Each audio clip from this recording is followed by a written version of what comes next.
To clean and scrub your email list, what I do is in a new campaign, the re-engagement campaign, I'd create the old contacts segment and I'd send them an email. Let's call this re-engagement email 1. As we learned in previous lessons, we can create a decision point if they open the email.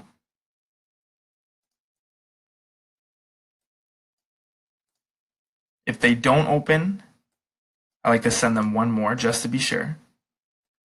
Let's give this a 3-day period.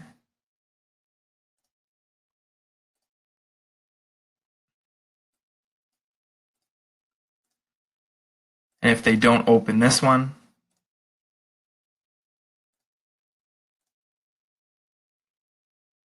let's just delete them from our list.